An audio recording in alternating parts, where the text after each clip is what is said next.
Good morning, Brew Daily Show. I'm Neal Freyman. And I'm Toby Howell. Today, can Apple get its mojo back? Don't ask Siri. She doesn't know anything. Then college athletes feel free to add guac to your Chipotle bowl because schools will soon be able to pay you directly.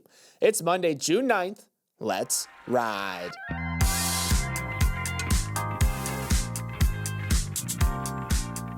There are almost infinite reasons why you could be delayed at airport security, but it's time to add a new one to the list. The person in front of you is trying to check in using their Costco membership card. Last week, TSA had to issue a PSA on social media reminding travelers that Costco cards are not a substitute for the real IDs you now need to get on a flight. We love hot dogs and rotisserie chickens as much as the next person, TSA wrote, but please stop telling people their Costco card counts as a real ID because it absolutely does not. This fake travel hack pops up about every year or so and was most recently spread by the food site Chowhound, which published an article called How Your Costco Card Could Save You at the Airport. Oh, it can save you lots, but not at the airport. Okay, I see the issue here. It's got your face on it. It's got a gold star on it. So if it walks like a real ID and it talks like a real ID, is it not a real ID? Still, I feel like I have a simple solution to this issue. Let Costco run airport security. Free samples in line, helpful workers, $1.50 hot dogs once you make it through. Who says no? Not me. I'm not saying no. And now a word from our new sponsor, Domain Money. Neal, what do you know about building wealth? Just that you need a fresh supply of groundwater, a bucket, a rope. Wealth, Neal, not wells. Toby, you have to enunciate. It's a podcast. Or maybe just listen a little more carefully. Well, when it comes to building wealth, what I do know is that Domain Money is the place to be. Their certified financial planners don't just give advice. They can give you an actionable plan forward to build wealth, save for tomorrow, and navigate financial independence. All that for a flat, predictable fee. And with a little luck, they can improve your annual returns by up to 3%. And hey, maybe they do know how to build wells. Check out domainmoney.com/mbdaily and start building your financial plan today. That's domainmoney.com/mbdaily. Quick disclaimer, we are current clients of Domain Money Advisors, LLC. Through Domain's sponsorship of Morning Brew Daily, we receive compensation that included a free plan and thus have an incentive to promote Domain Money. Later today, Apple will kick off its annual developers conference, WWDC, with an opportunity to announce impressive AI upgrades that will help narrow a widening gap with its competitors. But it's not going to do that. Apple is expected to steer clear of whiz-bang AI features and focus instead on improvements to legacy operating systems, an embarrassing acknowledgement that when it comes to AI, the company is just not ready for the big leagues yet. It could be a bump in the road or signify something much worse, Apple missing out on a once-in-a-generation technological revolution. In the past, Apple has used its developers conference to hype its biggest announcements and upgrades. In 2023, it revealed its virtual reality headset, the Vision Pro. Last year, it debuted Apple Intelligence, a suite of AI features that were supposed to fend off upstarts like OpenAI and spur a new cycle of people trading in their older iPhones for a new one with AI capabilities. That push has so far been a failure. Most of the Apple Intelligence features added to iPhones have been underwhelming at best, like notification summaries, and the AI showpiece, an upgraded Siri that would work just as well as voice assistants from ChatGPT and Google, is still nowhere to be seen. So, Toby, Tim Cook is in the hot seat after promises made at last year's WWDC have yet to pan out. Odds are Apple will strike a more cautious tone at the keynote this afternoon. Yeah, a lot of commentators and watchers of the industry say that we almost want to see an apology out of Apple because what they promised with Apple Intelligence last time around just didn't come to fruition at all. A lot of people are calling it pure vaporware, which is just tech that looks like it's something, but nothing is really there if you dig down to what you're actually dealing with. And so there is probably not going to happen. Like Apple's not going to come out and say, hey, we're so sorry for these missteps that occurred. They're probably just going to smile and project confidence like they always do. But yeah, certainly a moment in Apple's like WWDC history where it doesn't feel like they have the next big thing to announce. The next big thing to announce for them is just rebranding its iOS and rebranding how it's numbering some things. So it's not a big paradigm shifting thing. So they're at this crossroads right now, and how they project confidence going forward is going to be very interesting to watch because they don't exactly have an ace in the hole at this moment. No, it was supposed to be Siri, this upgraded Siri that would work just as well as ChatGPT. You know, for the in Siri's history, for a time it was the only voice assistant around. So we thought, okay, Siri exists. It's not that good, but hey, that's what voice assistants are. They're just not that good. And then ChatGPT has come along with its chat feature, but also its voice assistant, and every single other AI company, big tech company, has rolled out something like this. Meanwhile, Siri has been just in the development room for so long. I know, we're not expecting Apple to issue apology at this WWDC, because that is not something that they would do. But Tim Cook has come out in the past few months saying that we are not releasing the new Siri because the tech did not meet our high quality bar and it was taking a bit longer than we thought. They had these ads that they had to pull from TV starring The Last of Us's Bella Ramsey. A huge embarrassment. So Apple really at a crossroads right now. It's very interesting to see that all these other tech companies have these big developers conference. We just came off Google's where they're announcing huge AI features that are truly wowing people and wowing developers. Apple just doesn't have that right now. It does seem like the biggest AI-related announcement that we are going to get is that they're opening up their foundation models, their large language models, for the first time that power Apple Intelligence. That will let outside creators, app creators, build AI features on that same tech that has, powered the pretty scant writing tools, Genmoji, custom emojis, its summarization technology. So Apple's basically saying, this is what developer conferences are. They're like, hey, here's the sandbox, go play in it, go create something new. And that is what has powered Apple for, decades now. Let's see if it's even a sandbox, though, that developers want to play in, because Apple's frontier models are not necessarily, the most sexy thing in the industry right now. So they do want to try to attract people and say, maybe you can build something better than what we've rolled out so far, and hopefully get us back in this AI game that we're lagging behind in right now. JPMorgan is behaving a little bit like your jealous ex, in that they really don't want you talking to anyone else other than them. The largest bank in the world recently told incoming grads that they'd be fired if they accepted a future job offer within their first 18 months at the bank. The rule comes as the bank is trying to crack down on associates jumping ship over to big, bad private equity firms looking to plunder their junior talent.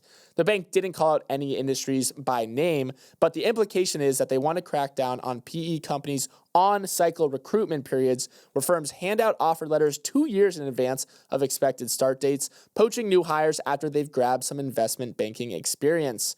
Wall Street obviously doesn't like this, so JPMorgan warned analysts that they could be fired for skipping summer job training after some junior bankers have snuck out of onboarding sessions to interview for lucrative private equity roles. Neal, JPMorgan CEO Jamie Dimon has publicly criticized the PE recruitment process, labeling it as unethical to work as an analyst for a bank while knowing you're heading to PE soon after. But this hardline stance puts the bank at odds with some of its most valuable clients as well. Jamie Dimon just doesn't seem to care about that. For years, he's been going after this style of recruiting, which people who are outside the industry must seem a little wild. The fact that these people are getting offers 2 years ahead of time while they're working at companies that they don't even work for. And Jamie Dimon, last year, he told a bunch of young undergraduates at Georgetown, I know a lot of you work at JPMorgan, you take a job at a private equity shop before you even start with us. I think it's wrong to put you in that position. You have to kind of decide the next career move before you have a chance to even decide what the company is like. And particularly for JPMorgan or any bank that's hiring someone who already has an offer letter, it's kind of like you are a farm team for a rival. So maybe there's this hot new prospect, a soccer prospect, Toby Howell, and I'm Liverpool, and I basically have to train this guy up. And then 2 years later, he's going to Manchester United. You can understand why Jamie Dimon says, I don't love this at all. Yeah, and part of the issue is that the Manchester United in this metaphor are the PE buyout shops that can offer these newly minted bankers much bigger compensation packages than what they're getting. And even America's biggest banks can't compete with what these offer letters are. Associates at PE firms can make up to $300,000 a year with bonuses that are almost around the same exact thing. Compare that with what Glassdoor filings show for JPMorgan. Figures put first-range associate banker salaries at around $200,000 to $289,000. Again, it's still a lot of money, but PE firms are coming in and dangling just a larger carrot for these young college grads, and you can't really fault them for saying, okay, this is my path. I do my time in investment banking, and then I go on to PE. It's even happening at the very highest levels as well. Goldman Sachs just had to roll out the red carpet for their chief operating officer, John Waldron. They gave him an $80 million pay package this year because Apollo, Mark Rowan's Apollo Global Management, came in and tried to poach him as well. They are a big PE firm. So you're seeing it all the way from associates all the way up to the very top level brass as well. And this is, a free country, a free market that we have. So JPMorgan is going to have to change their tactics to retain these hot prospects. So what they've done in response to PE shops poaching their young bankers is they are shortening the promotion cycle for a junior banker to be promoted to associate from 3 years to 2.5 years. So they are taking steps in addition to cracking down. They're doing a carrot and a stick in order to keep their junior bankers at JPMorgan and not going elsewhere. Okay, it's time to reveal our winners of the weekend, the segment where Toby and I pick two things whose Instagram stories made you so jealous. I won the pre-show rock skipping contest, so I get to go first. And my winner is college athletes, because you are about to get paid directly by schools for the very first time. On Friday, a judge approved a settlement that will allow universities to pay athletes, which nukes once and for all the NCAA's long-standing amateurism model and marks the biggest change for college sports in over 100 years. Under the new system, athletic departments will be able to hand out about $20.5 million a year in name, image, and likeness revenue to athletes over the 2025-2026 season. They'll also pay $2.8 billion in damages to former D1 athletes who weren't able to sign NIL deals when they were in school going back to 2016. Now, this has been a long time coming. Over the past 2 decades, college athletics has grown into a booming industry with billion-dollar TV deals and coaches who are the highest paid public employees in their state. But the athletes who create the product said, hey, what about us? We're the only ones not getting rich here, and launched a swarm of lawsuits challenging the NCAA's cherished amateurism model. They've made some progress in recent years, like when athletes were allowed to sign NIL endorsement deals with third parties, but never before were they in line to receive a direct revenue share with colleges. Toby, this might be the end of the NCAA as we know it. Yeah, it totally changes things around. The scholarships are now being replaced by this salary cap model where you have a certain amount of money to dole out to players on your roster. The majority of this money is obviously going to go to those revenue generating sports like football, like men's basketball. So it's going to be interesting to see how the so-called maybe Olympic sports at college and universities get supported, because, Olympic sports that don't generate revenue but do kind of power the pool of Team USA when it comes to the actual Olympics, are they going to have enough money left over after all the money's been doled out to the other revenue-generating sports? Also, there's some Title IX question marks. Title IX states that you have to provide equal opportunities to male and female athletes. How is this new salary cap going to fall under that legislation as well? And then there's also this third-party clearinghouse thing where you're going to have these new rules have been designed to limit the free reign that boosters and collectives have had over the NIL era so far. There has to be a valid business purpose to every NIL deal that's handed out to an athlete now. So even though that this was a landmark settlement and now if you are a college athlete, you're in line to be paid, there are a lot of other question marks that have arisen as well. And it seems like with every change that we've had over the past few years, with every settlement, the change to the college athletics landscape is that the biggest programs will get bigger and the mid-majors and the smaller colleges will fall by the wayside. So that gap is only going to get bigger. And so it is with this particular settlement as well, because if you have $20.5 million to dole out, that is a lot of money. It's not something that every college or university can come up with. Can Ohio State and Alabama? Probably, because they are extremely rich. And so they will have the resources to marshal $20.5 million to hand out and create these juggernaut rosters. Meanwhile, other colleges that aren't as rich will have to scramble to raise the money to match the $20.5 million that Alabama and Ohio State can marshal. They could also, NIL is not going away, so there could be third parties that come in and say, hey, you're getting a lot of money from the school, but I'll throw some sugar on top in order to get you to come. So the gap between the have and the have-nots will only increase from this. Now let's take a quick break before we get to my winner of the weekend. My winner of the weekend is the iconic Goodyear blimp, which recently celebrated its 100th year anniversary of lazily patrolling the skies. The ubiquitous airships created by the tire company have been a feature at sporting events across the country for decades now. Their ability to provide aerial coverage of Pebble Beach's iconic fairways, or show the sheer scale of a college football stadium, make them invaluable parts of TV broadcasts. The blimps themselves haven't seen their technology change all that much over the decades. They're still huge, slightly longer than a Boeing 747, and still putter around at speeds rarely exceeding 70 miles per hour. The Akron-based company originally produced more than 150 blimps for the U.S. Navy, only later using one to cover sports starting at the 1955 Rose Bowl. In the decades since, their ability to fly and hover nearly 1,000 feet off the ground while remaining quieter than a car have made them indispensable. Broadcasters are increasingly looping in more drones to their coverage, but drones can't fly as high or as long as good old blimps, so airships aren't going away anytime soon. Neal, pretty remarkable how a technology pioneered with the flight over Ohio back in 1925 is still flying around today and still one of the best ways to document a spectacle from above. It is. Their tie-ins with TV networks have only increased, and they do this very interesting transaction model with these TV networks where they go to ABC or CBS or ESPN or any company that's putting on a sporting event, and they say, hey, we're not going to actually exchange any money. What I will give you a blimp, and I will give you amazing overhead shots, which are stunning. And in exchange, you will mention Goodyear 10 seconds for every hour. And the way they do that calculation is say, okay, well, I could buy a 30-second ad spot over this 3-hour broadcast, or I could get 10 seconds every hour for 3 hours, and that's about the same. And I'll send the Goodyear blimp there. So it's a very interesting model that they've worked out ever since the 1955 Rose Bowl. So have you seen one of these in real life?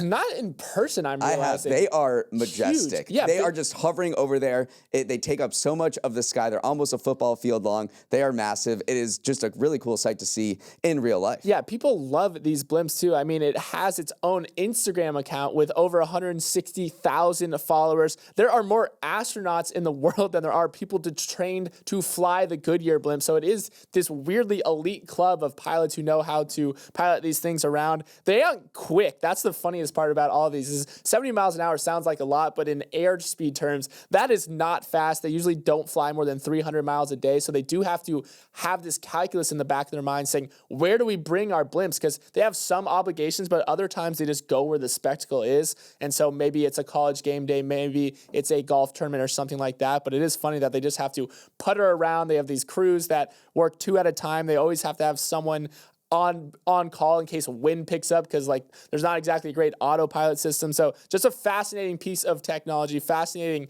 airship in general that has just remained popular for decades now. Yeah, and just a key part of American marketing history. The Goodyear blimp was the first to actually fly at night and project a neon sign. This was way back in 1930. So when you're in Times Square or anywhere with a lot of neon signs at night, you can thank Goodyear. Okay, it's Monday, so here is what you need to know about the week ahead. Tensions will remain high in downtown Los Angeles, where widespread anti-deportation protests have been ongoing for 3 days. Things escalated yesterday when Trump made the highly unusual decision of deploying National Guard troops to the demonstrations. The first time since 1965, a president had activated a state's National Guard for a domestic operation without a governor's request, sparking pushback from state leaders. The protests, which at times involved setting self-driving Waymos on fire, do seem to be confined to the downtown area, and the rest of the sprawling city was carrying on its business as usual. But a lot of eyes are on LA as the week begins. And then on Wall Street, all eyes are on Wednesday's monthly inflation report, which is important for a few reasons. It'll show whether prices have ticked up due to the tariffs. And number 2, it's the last big piece of economic data before the Fed makes its interest rate decision next week. The inflation report will be a big test for a stock market that is summer vibing right now. The major indexes have climbed back to their highest levels since February, and the S&P 500 is hovering just 2% from its record high. Although I know this is the week ahead, let's flash back to Friday for a second, where the jobs numbers came in, showed a resilient but slowing jobs market. U.S. added 139,000 new jobs. Unemployment rate held steady about 4.2%. So the market did have this pretty strong end of the week because it was essentially happy that the jobs report didn't come in worse than it did. So as each piece of hard data comes in, including the inflation report, we'll get a better sense of where the economy stands, and yet another test for a pretty high-flying stock market. And of course, we're also watching trade talks. U.S. and China are meeting in London today to see if they can produce a breakthrough. The talks will focus not just on tariffs, but on those non-tariff barriers. Remember, last week we were talking about how automakers were warning that China was withholding rare earths, which could shutter auto production kind of all around the world if China doesn't grant those export licenses. So they're meeting in London today. That will also be the talk of Wall Street to see what happens over there. In sports, the Pacers and Thunder head to Indianapolis for Game 3 of the NBA Finals on Wednesday, with the series tied 1-1. In the NHL, the Panthers and Oilers are also locked up at 1 game apiece ahead of Game 3 in Florida tonight. And in golf, the U.S. Open begins on Thursday, which is one of the most anticipated in years. The world's best golfers will take on Oakmont Country Club outside of Pittsburgh, considered one of the most difficult courses in the world. Scottie Scheffler will be the overwhelming favorite. Again, I'm sorry for looking back, even though this is week ahead, but we have to mention the French Open finals. So shout out Coco, shout out Carlos for putting on one heck of a show. We really went in men's tennis from the big three straight to the big two pretty seamlessly. That was one of the greatest sporting events I've ever witnessed. Also looking ahead, I do just want to get my U.S. Open picks on the books now. Other than Scottie Scheffler, other than Bryson, who one of those two will probably win, I do like Shane Lowry, Ben Griffin, or Harris English as sneaky sleeper picks. But most of all, the star of the show will be the course, which seems is getting so hard. So much hype for being so hard. A new documentary on Netflix out Wednesday will offer a behind-the-scenes look at the OceanGate submersible disaster from 2023, when an experimental sub exploring the wreck of the Titanic exploded, killing all 5 people aboard. The doc will look at all the warning signs given to the company's CEO that this vehicle was just not safe for anyone. Yeah, some details have already emerged ahead of the documentary dropping, including the chief submersible pilot getting fired for trying to warn the company's CEO about the potential dangers of doing this experimental carbon fiber hole. So definitely going to be a salacious documentary that a lot of people from, the business world and everywhere else will be tuning in. And then finally, at the tail end of the week, we've got a Friday the 13th coming up, spooky, the live-action remake of How to Train Your Dragon coming to theaters, and Father's Day on Sunday. How to Train Your Dragon, by the way, top 5 movie soundtrack of all time. I say that with my full chest right there. Seriously, listen to this movie soundtrack because it is amazing. Hopefully they just bring that back to the live action remake and then everything else falls into place. All right, that is all the time we have. Thanks so much for starting your morning with us. Have a wonderful start to the week. If you have any thoughts on today's episode, send an email with questions, comments, or feedback to morningbrew@morningbrew.com. Let's roll the credits. Emily Milliron is our executive producer. Raymond Liu is our producer. Our associate producers are Olivia Graham and Olivia Lake. Hair and makeup is taking some days off after working so many weddings this weekend. Devin Emery is our president, and our show is a production of Morning Brew. Great show today, Neal. Let's run it back tomorrow.